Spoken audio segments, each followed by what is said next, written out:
Okay guys, good evening. This is Tom here. It's Saturday night. Um,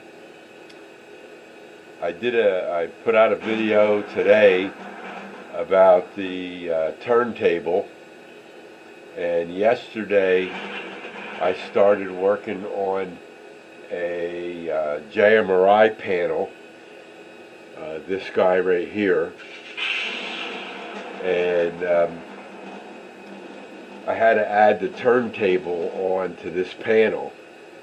This was part of another panel and it was just too cluttered, so I separated it because it's the industry up there and I can watch what's going on better.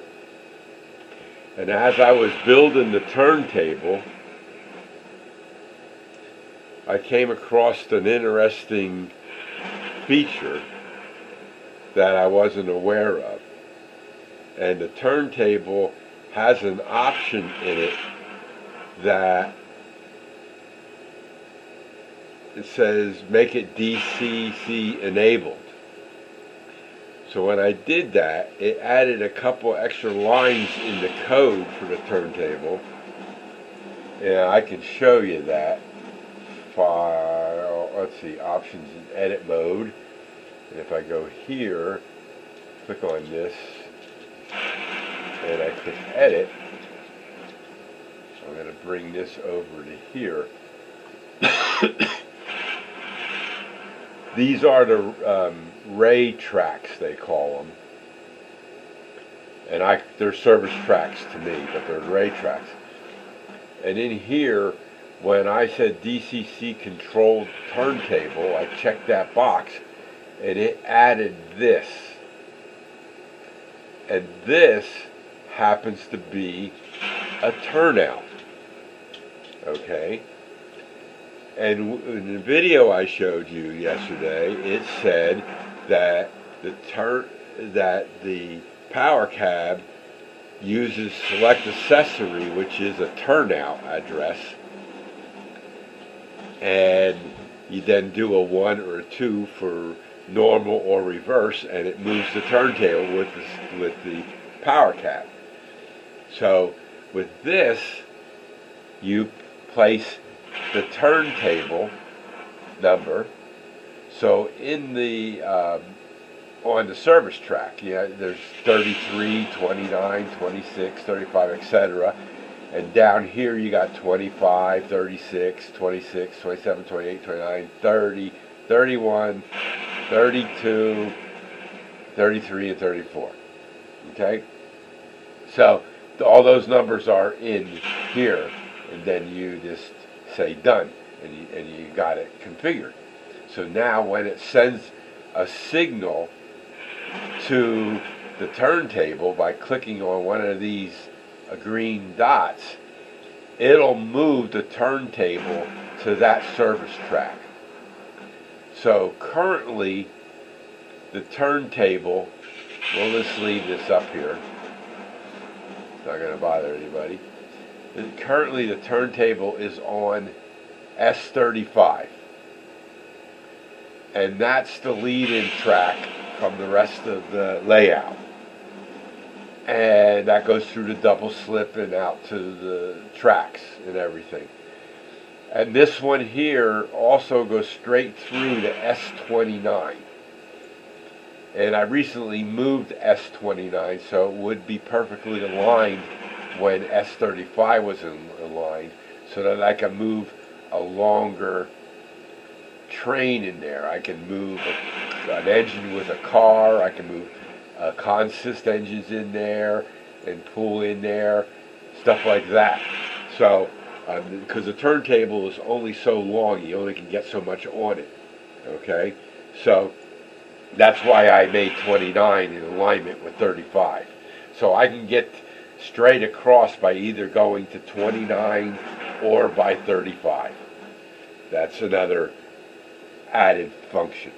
So what we're going to do now is we're going to move the turntable to 25, and then we'll go to 36. I'm going to show you that, so I'm going to move the camera up there, so there's going to be a little movement. I also 3D printed numbers for all my push buttons that toggle the track power on and off. I don't like the label gun white background, black letters. I just don't like it, the aesthetics of it. So I'm 3D printing my own, and it looks a lot better with those things. So I'm going to take the camera up there. We're going to move to 25. We're going to watch it move up there. Then we're going to move it to 36, and we'll just watch it again, and you get the idea of what's going on. So just hang with us as we move the camera around.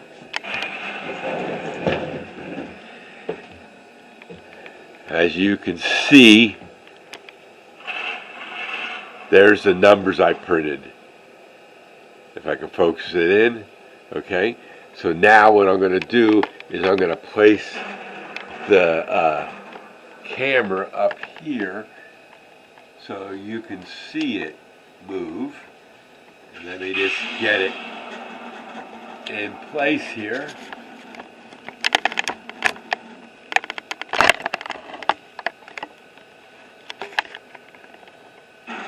Okay, so we're going to move it to 25 now. In a second here. And there it goes. Now the console has 25 on it now. I'll move it to there in a second so you can see that. Let me take the camera.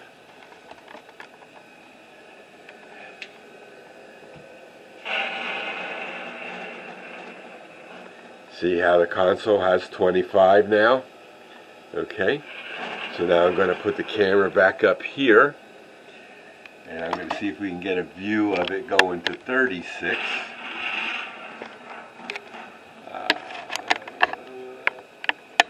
Okay, we can see that, and it's going to show 36. So now we're going to move it to 36. It's moving to 36, and this is what's happening on the console. We'll go back to this thing. You'll see the number is flashing while it's moving. So that way you know you're going to that direction. So let me move it back up here. And it's getting to 36. Okay, so now it's sitting at 36. So now I have 3 ways of moving the turntable. One, by the fascia console, and my batteries are low. One by the fascia console by selecting track and hitting tail. The other way is through the power cab by selecting accessory and hitting the accessory number 25 or whatever and hitting a 1. And now through the JMRI panel by just clicking on the icon. So that was my surprise to me, and I got that to work. So let's go down and look at the screen again. Just got to get my camera set back up here so it can see the screen, and then you'll be able to see how the turntable